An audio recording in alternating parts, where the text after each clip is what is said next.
आज हम बात करेंगे एक ऐसे कैरेक्टर की जिसका नाम सुनते ही दिमाग में एक ही आवाज घूमती है।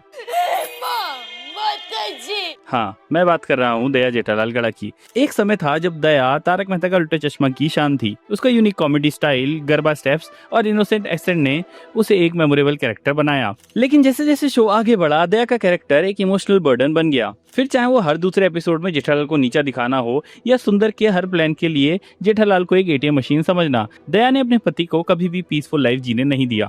एपिसोड 89 में जब दया को पता चला कि डॉक्टर हाथी ने 30 किलो वेट कम कर लिया है, तो उनके वजन में पूरे 30 किलो का फर्क आया है।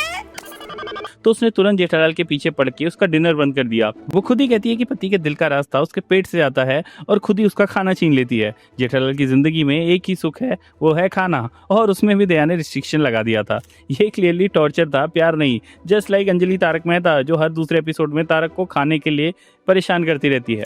एपिसोड 170 में दया की आदत हर वक्त बीच में बोलने की एक सीरियस बिजनेस डील खराब कर देती है। जेठालाल अपने ऑटोमेटिक रोटी मेकर की डीलरशिप फाइनलाइज कर रहा था, जो उसके बिजनेस के लिए गेम चेंजर हो सकती थी, लेकिन दया ने सिर्फ अपना पर्सनल ओपिनियन देने के चक्कर में पूरी डील कैंसिल करवा दी। ये वही मोमेंट था जहां दया की अननेसेसरी इन्वॉल्वमेंट ने जेठालाल का बहुत बड़ा नुकसान करा दिया। दया बार बार कहती है कि टप्पू के पापा उस पर बिना वजह गुस्सा करते हैं, लेकिन एपिसोड 312 में वो खुद पूरी बात जाने बिना जेठालाल पर गुस्सा हो जाती है, और वो भी पूरी सोसाइटी के सामने। मेरे भाई को कंप्यूटर दिलाने में आपने अपना कमीशन लेने का सोचा ही कैसे? बस माधवी की बात सुन के दया ने मान लिया कि जेठालाल बीच में कमीशन खोरी कर रहा है, मतलब सिर्फ इसलिए क्योंकि एक थर्ड पर्सन ने कुछ बोल दिया तो उसका अपने ही पति से ट्रस्ट टूट गया। जबकि एक बात हमने कई बार देखी है कि जेठालाल सोसाइटी के लोगों को हमेशा इलेक्ट्रॉनिक्स का आइटम या तो रेट टू रेट देता है या फिर लॉस में। इस सिचुएशन में दया क्लियरली जेठालाल पे ट्रस्ट कर सकती थी, लेकिन उसने चूज किया जेठालाल को बेइज्जत करना, वो भी सोसाइटी के सामने। एपिसोड 355 में दया ने हद कर दी। जब जेठालाल इंपॉर्टेंट कॉल पर बिजी था, तब उसने जबरदस्ती जेठालाल को साड़ी पहना दी। बेचारा जेठालाल बिना समझे बबीता और बापूजी के सामने आ गया और अपनी बेइज्जती करवा दी, और उसके बाद बापूजी ने भी उसकी क्लास लगा दी। लेकिन इस बार चंपकलाल ने दया का साइड नहीं लिया, बल्कि उसे डांटा। ऐसी शरारत नहीं करता बहू। हाँ। जब चंपकलाल जैसे हिपोक्रेट कैरेक्टर भी दया की गलती निकाल दे, तो ये साफ दिखाई देता है कि दया का बिहेवियर सिर्फ एनोइंग नहीं बल्कि प्रॉब्लमेटिक भी है। इसके अलावा एपिसोड 112 में सुंदर ने एक मेड भेजी थी जेठालाल के घर, वो भी अपने फैमिली के साथ। जब जेठालाल ने उस काम वाली को रखने से मना कर दिया, तो उस मेड ने 1 महीने की सैलरी और रिटर्न टिकट के पैसे वापस मांग लिए। इस मोमेंट पे दया को अपने पति का सपोर्ट करना चाहिए था, क्योंकि वो उसकी वाइफ है, लेकिन सपोर्ट करने के बजाय दया ने ये कह दिया, अरे अहमदाबाद में लोग क्या सोचेंगे, सुंदर के जीजा जी एक काम वाली का पगार खा गए। हाँ तो और बिना सोचे समझे उस मेड की और सुंदरलाल की साइड ले ली, जिसकी वजह से जेठालाल को डायरेक्ट 5,000 रुपए का नुकसान उठाना पड़ा। एपिसोड 88 में सुंदर ने टप्पू के लिए काइट्स और स्टफ भेजा, लेकिन उसने 1 रुपया भी नहीं दिया। कुरियर चार्जेस और काइट के पैसे सब जेठालाल को देना पड़ा। लेकिन Daya instead of understanding the situation ये कह के चुप बैठ गई कि मेरे वीरा ने भेजा है। मेरे वीरा ने पतंग और फिरकी भेजी है। Veera! This isn't even a one time issue. जब भी सुंदर कुछ भेजता है अहमदाबाद से, दया लिटरली पागल सी हो जाती है। And these are one of the moments जो दया के कैरेक्टर को अनबेरेबल बनाते हैं। जैसे एपिसोड 410 में सुंदर ने आयुर्वेदिक ऑयल और शैम्पू भेजा था। दया इतनी एक्साइटेड हो जाती है कि बिना देखे जेठालाल के बालों में शैम्पू से मालिश कर देती है। रिजल्ट ये होता है कि जेठालाल के बाल अजीबोगरीब तरीके से खड़े हो जाते हैं और अय्यर उसका सबके सामने मजाक बना देता है। वही पैटर्न एपिसोड 30 में भी रिपीट होता है, जब सुंदरलाल ने जेठालाल को शर्ट और पैंट गिफ्ट की थी छोटे साइज की, लेकिन दया ने फोर्स करके जेठालाल को छोटी साइज की ही शर्ट और पैंट पहना दिया, और सोसाइटी में मेहता और सोडी ने उसका जोरदार मजाक बनाया। इतना ह्यूमिलिएशन सिर्फ दया की उसके भाई के लिए ओवर सपोर्ट की वजह से। देखो, सुंदरलाल तो जेठालाल को लूटता ही है, लेकिन एक बार सुंदरलाल की वजह से जेठालाल लिटरल सेंस में भी लूटने वाला था। एपिसोड 283 में सुंदर को होटल में रूम लेने के लिए 15,000 रुपए चाहिए थे, लेकिन आधी रात को वो जेठालाल को परेशान करके उसको वहां बुला लेता है, ना कि खुद जाके पैसे लेता है। रास्ते में जेठालाल को एक चोर लूटने की कोशिश करता है, लेकिन वो तो अच्छा था कि वहाँ पुलिस आती है और उसे बचा लेती है, लेकिन जो असली लूट सुंदर ने की थी उससे जेठालाल को कौन बचाएगा। ऐसे ही एपिसोड 837 में भी दया सुंदर की गलती जस्टिफाई करती है। घर के रेनोवेशन के बाद सुंदर लेडर लगाना भूल जाता है, लेकिन दया उसको डांटने की बजाय वहां एक लकड़ी की सीढ़ी पे चढ़ने की कोशिश करती है और उसे ऊपर नीचे जाके दिखाने लगती है। उसकी देखा देखी चंपकलाल भी ट्राई करता है, लेकिन गिरते गिरते बचता है। And I must say this was very very satisfying to watch. ये क्लियरली दिखाता है कि दया कितनी हिपोक्रेट है। जहां अपने पति की साइड लेनी चाहिए थी, वहां भी उसने सुंदर की गलतियों पे पर्दा डाला।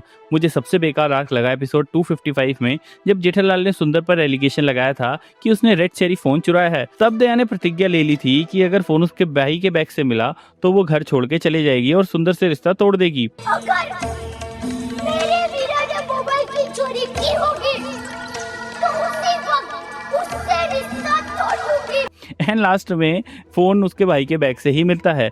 बट वो बात अलग थी कि वो फोन चंपकलाल ने वहां डाला था, लेकिन जब सुंदर के फोन में बैग मिलता है तो भाई प्रतिज्ञा के हिसाब से तो उसे घर छोड़ी देना चाहिए था। शायद वहीं से जेठालाल की जिंदगी में थोड़ी शांति आ जाती। लेकिन ऑब्वियसली तारक मेहता का उल्टा चश्मा के कैरेक्टर्स अपने शब्दों पे कभी टिकते नहीं। और इसमें सबसे अजीब बात ये थी कि इतना सब कुछ होने के बाद भी सुंदरलाल ने वो फोन खुद के पैसों से नहीं खरीदा था, उधार लिया था गड़ा इलेक्ट्रॉनिक्स से ही। इसके अलावा एपिसोड 677 में हमने देखा कि कैसे दया डॉन राणा की वाइफ को समझा रही थी कि उसका भाई गलत रास्ते पे जा रहा है और उसे सजा मिलनी चाहिए, वरना वो बहुत बड़ा क्रिमिनल बन जाएगा। लेकिन ये सेम बात वो अपने भाई सुंदर के केस में भूल जाती है। सुंदर खुद ही इलीगल लोगों के कांटेक्ट में रहता है, लेकिन दूसरे का भाई अगर कुछ करे तो वो गलत है। एपिसोड 806 में जब दया ने सुंदर को बताया कि जिस मिनिस्टर का उसने रेफरेंस दिया था उस मिनिस्टर पर इंक्वायरी चल रही है और पुलिस उनके कॉन्टेक्ट को ढूंढ रही है, तब सुंदर तुरंत बोलता है लगता है फिर से मोबाइल नंबर चेंज करना पड़ेगा। इस कन्फेशन के बाद भी दया कुछ नहीं बोलती। जब बात सुंदर की होती है, दया लिटरल सेंस में अपनी आंखें बंद कर लेती है और बन जाती है गांधी जी के 3 बंदर। चलो, दया और सुंदर दोनों जेठालाल को परेशान करते हैं, ये तो समझ आता है क्योंकि वो जेठालाल से रिलेटेड हैं। लेकिन सुंदर के दोस्तों ने भी टाइम टाइम पे जेठालाल को परेशान किया है। इनफैक्ट एक बार तो उसके दोस्तों की वजह से जेठालाल को पूरी रात जेल में काटनी पड़ी थी। एपिसोड 643 में ये होता है जब पुलिस जेठालाल को चोर समझ लेती है। तब जेठा पुलिस से रिक्वेस्ट करता है कि उसके घर पे फोन कर दिया जाए। हेलो हेलो, ये जेठालाल का घर है? सरे भाई रॉन्ग नंबर है।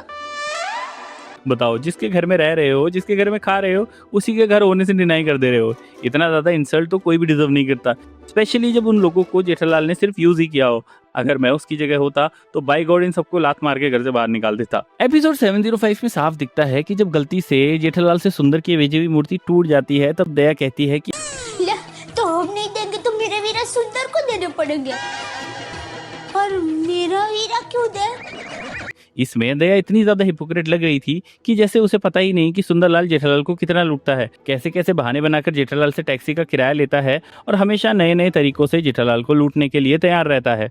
एक हस्बैंड वाइफ के रिश्ते में सबसे इंपॉर्टेंट चीज होती है ट्रस्ट, लेकिन दया को जेठालाल पर ट्रस्ट ही नहीं है। ये चीज हम बहुत बार देख चुके हैं। एपिसोड 67 में दया ने स्वीटी की बातों पर विश्वास किया, ना कि अपने पति जेठालाल की बात पर। ऐसे ही एपिसोड 2169 में सिर्फ एक फोन पर सुनी कुछ बातों पे दया को विश्वास हो जाता है कि जेठालाल का अफेयर चल रहा है, लेकिन उसे जेठालाल की बातों पर जरा भी ट्रस्ट नहीं होता। ऐसे ही एपिसोड 270 में जब कैरी जेठालाल से मिलने आती है तो बिना कैरी के कुछ बोले ही दया ये अनुमान लगा लेती है कि जेठालाल का कैरी के साथ कुछ लफड़ा चल रहा है। असल में बात सिर्फ इतनी थी कि कैरी जेठालाल की मुंहबोली बहन थी। दया किसी थर्ड पर्सन की बात पर तुरंत विश्वास कर लेती है, लेकिन बात जब आती है अपने पति की तो बिल्कुल भी विश्वास नहीं करती। इन सब के अलावा एक और वेरी इंपॉर्टेंट पॉइंट है जिसके बारे में आज बात करना चाहूंगा, वो है दया की मन्नतें। जैसे दया की माँ और सुंदरलाल जेठालाल का पीछा नहीं छोड़ते, वैसे ही दया की मन्नतें भी जेठालाल का पीछा नहीं छोड़ रही। एपिसोड 1392 में दया मन्नत मांगती है अभी भाई सही सलामत घर पर वापस आ गया तो टप्पू के पापा खुद पेड़ से 11 नारियल उतारेंगे और मंदिर में चढ़ाएंगे। दया ने मन्नत खुद मांगी,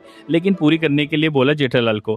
क्या ये एक तरीके का टॉर्चर नहीं है? ऐसे ही एपिसोड 1182 में दया ने मन्नत मांगी, अगर आप अंजलि भाभी का संसार बचा लेंगे ना तो 11 रविवार तक जलेबी फाफड़ा का एक भी दाना मैं टप्पू के पापा के मुंह में नहीं जाने दूंगी। मन्नत खुद दया की, पनिशमेंट हमेशा जेठालाल के लिए। ऐसे एपिसोड 1691 में जब टप्पू का रिजल्ट अच्छा आया, तब दया ने मन्नत मांगी, तब टप्पू का रिजल्ट नहीं आता तब तक आपको दिन रात स्वेटर पहनना होगा। चलो स्वेटर पहनना तो ठीक है, लेकिन उसमें एसी का रूल भी बनाया है कि एसी भी यूज नहीं कर सकते, और ये मन्नत किसी और को बतानी भी नहीं है। ये क्लियरली दिखाता है कि दया की मन्नतों का स्पिरिचुअल कनेक्शन तो कम है, लेकिन जेठालाल को मेंटली और फिजिकली टॉर्चर करने का इंटेंशन ज्यादा होता है। इसके अलावा दया की एक और हरकत है कि वो बालकनी में आके जेठालाल को बार बार बेइज्जत करती है। एपिसोड 39 में दया बालकनी से बबीता के सामने जेठालाल से कहती है कि आपने जो शर्ट पहनी हुई है वो फटी हुई है। आपकी शर्ट बगल में से किधर?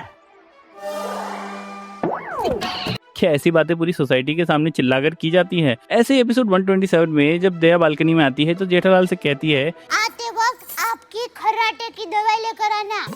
ऐसे ही एपिसोड 169 में दया बालकनी से चिल्लाती है कि आपका लकी पीला शर्ट तो नहीं मिला, लेकिन आपका लकी लहंगा मिल गया है। और एपिसोड 722 में दया के सॉक्स घर में नहीं मिलते तो वो बालकनी से जेठालाल से कह देती है कि आप टप्पू के पापा, आपने गलती से लेगिंग्स मुझे पहने हैं।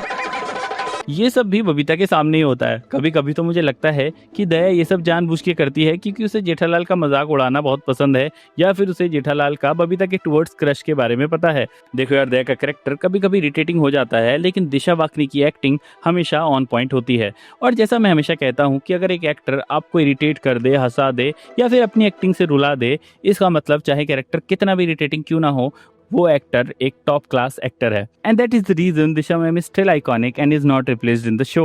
वेल, ये तो थी मेरी सोच दया भाभी को लेके, लेकिन आप दया भाभी को शो में वापस देखना चाहते हो या नहीं, ये मुझे कमेंट्स में जरूर बताना। वीडियो अच्छी लगी हो तो लाइक कर लेना, चैनल को सब्सक्राइब कर लेना, और मैं मिलता हूँ आपसे नेक्स्ट वीडियो में।